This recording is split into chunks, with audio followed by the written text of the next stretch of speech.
बिस्मिल्लाहिर्रहमानिर्रहीम। अस्सलाम वालेकुम। Welcome to my YouTube channel हुरहुरिया। इस्लाम ने सूर का गोश्त हराम करार क्यों दिया? सुल्तान सलाहुद्दीन अय्यूबी रहमतुल्लाह अलैह के ज़माने में एक यहूदी औरत थी जो इस्लाम पर रिसर्च कर रही थी।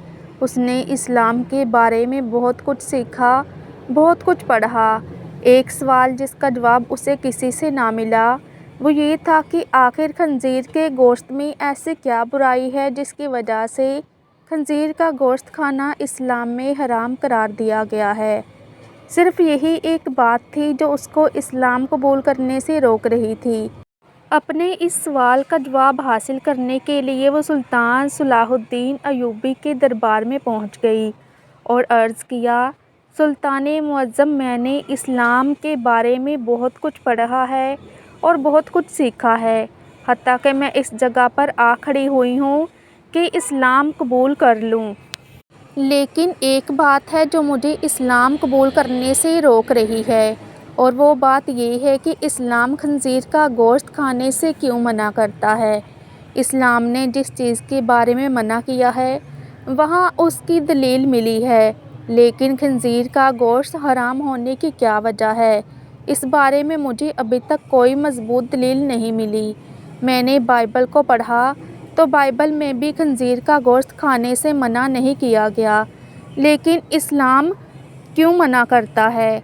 आखिर इस गोश्त में ऐसी क्या खराबी है कि इस्लाम इसको खाने से मना करता है? सुल्तान सलाहुद्दीन अय्यूबी ने अपने एक मुशीर को हुक्म दिया कि बाइबल की वो किताब मेरे पास ले आओ जो अपनी असली हालत में मौजूद है। जब बाइबल की किताब पेश की गई तो सुल्तान ने वो हवाला तलाश करके उस यहूदी औरत को दिखाया जहाँ लिखा हुआ था कि खंजीर का गोश्त खाना मना है। खातून ने हैरान होकर कहा, ये क्या बात हुई? मेरे पास जो किताब है उसमें तो लिखा हुआ है कि खंजीर का गोश्त खाना मना नहीं। ये सुनकर सुल्तान ने जवाब दिया, मुझे तरस आता है तुम्हारे इन लिखारियों पर जिन्होंने अपने अय्याशियों के लिए इस पाक किताब को अपने लफ्ज़ों से तब्दील कर दिया है। तुम्हारे पास जो बाइबल है ये अपनी असली हालत में मौजूद नहीं। अभी तो मैंने सिर्फ इस किताब से साबित किया है कि खंजीर का गोश्त खाना मना है, अब मैं इसे साइंसी लिहाज से भी साबित करूँगा। फिर सुल्तान ने इस औरत से कहा कि कल सुबह खंजीर का गोश्त पका कर ले आना। दूसरे दिन उस औरत ने खंजीर का पका हुआ गोश्त सुल्तान की खिदमत में पेश कर दिया। सुल्तान ने उसको कराहत से देखते हुए कहा कि अब इसकी बोटी के 2 हिस्से करो। खातून ने जब छुरी से बोटी के 2 हिस्से किए तो दरमियान में से गोश्त कच्चा था। सुल्तान ने इस खातून से कहा, क्या तुमने इस गोश्त को अच्छी तरह पकाया नहीं? तो वो कहने लगी, नहीं सुल्तान मुअज़्ज़म, मैंने तो इसको बहुत अच्छी तरह से पकाया है।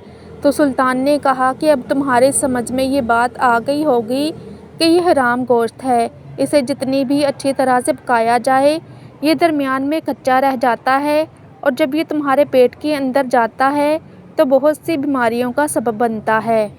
दूसरी बात ये कि सूर जिस जगह रहता है ये अपने इर्द गिर्द की तमाम गंदगी हत्ता कि इंसानों की गंदगी को भी खा जाता है। इसकी खुराक बहुत ही गलीज़ होती है। इस हवाले से वो गलाज़त इसके गोश्त में भी शामिल होती है जो बज़ाते खुद बीमारियों का मनबा है। तीसरी बात कि जब सूर की मादा किसी दूसरे सूर के साथ जिनसी ताल्लुक़ कायम करती है तो ये उसे देखकर खुश होता है और फ़ख्र महसूस करता है, और ये बेगैरती की खसलत इसके गोश्त में भी पाई जाती है, और इसका गोश्त खाने वाला भी इन्हीं सिफ़ात का हामिल होता है कि अपनी औरतों को दूसरों के हवाले करके खुश होता है और फ़ख्र महसूस करता है। ये वाहिद जानवर है जिसमें इतनी गलाज़त और बेशर्मी भरी हुई है, तो वो आपको क्या फ़ायदा देगा? ये बात सुनकर वो यहूदी औरत सुल्तान सलाहुद्दीन अय्यूबी रहमतुल्लाह अलैह के सामने झुक गई और कहा कि सुल्तान मुअज़्ज़म, अब आप ही मुझे कलमा पढ़ाएं।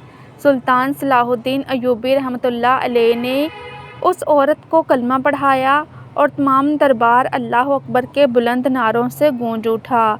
सुभान अल्लाह। आई होप कि आपको मेरी आज की वीडियो अच्छी लगी होगी। تو صدقہ جاریہ سمجھ کر دوسرے لوگوں کے ساتھ بھی یہ ویڈیو ضرور شیئر کیجیے گا، کیونکہ آپ کا ایک چھوٹا سا شیئر کسی کی پوری زندگی بدل سکتا ہے۔